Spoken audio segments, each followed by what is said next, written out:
Do you keep getting destroyed by some clan? Or keep getting roof camped to the point where you can't even farm for upkeep? Well, I have experienced that too, and it is really frustrating. But you have found the right place for help. In this video, I will be going over 5 things you keep doing wrong, so stick till the end. First thing you are doing wrong is your location. The location of your base is the single most important aspects to having a successful wipe. I have a ton of experience in Rust, and over the years I have learnt that, depending on your team size, in this case, we will be using a trio for the example, you need to stay away from big clans. Now, I personally prefer to stay about 2 to 4 chunks away from the big groups, because they will dominate the area. You also want to have a green, blue, and red card monument near you. These areas are called card triangles as shown.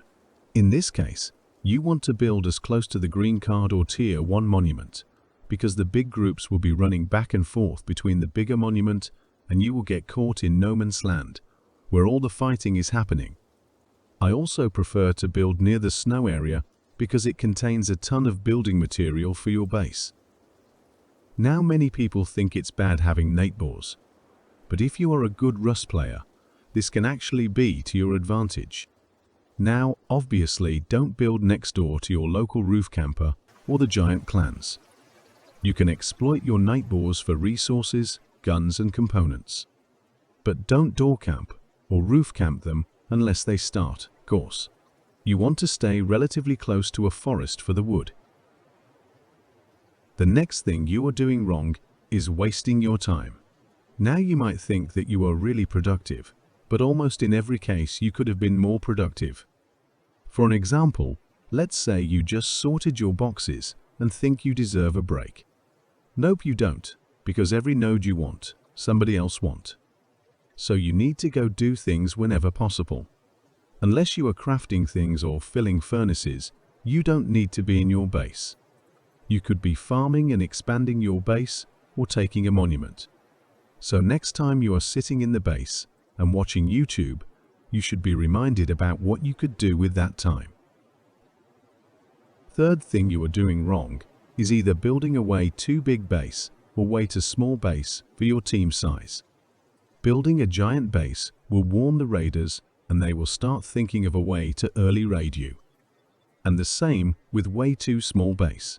You might start progressing faster, but the raiders will see a perfect opportunity as your base is small and easy to raid. I would also recommend that you build a bunker in your base if your group size is between 1 to 6 persons. The bunkers can be pixel gaps or stability, but that's up to you. I personally prefer pixel gap as it's good for rebuilding and hiding your boom. Also, it's super important to take into note that if you are a solo or duo, it's pointless in build a clan base with shooting floor, peak downs, and all of that fancy stuff. Instead, as a solo or duo, you should free build and just make an equally thick layer of walls and roofs. Now, if you have made it this far into the video, I just want to thank you for your patience.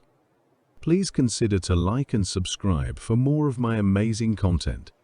Another thing you need to think about, which most people actually think is weird or pointless, but hear me out, this thing can be the deciding factor of if you are gonna get offlined on the first night, and if you will be dominating, is your base needs style.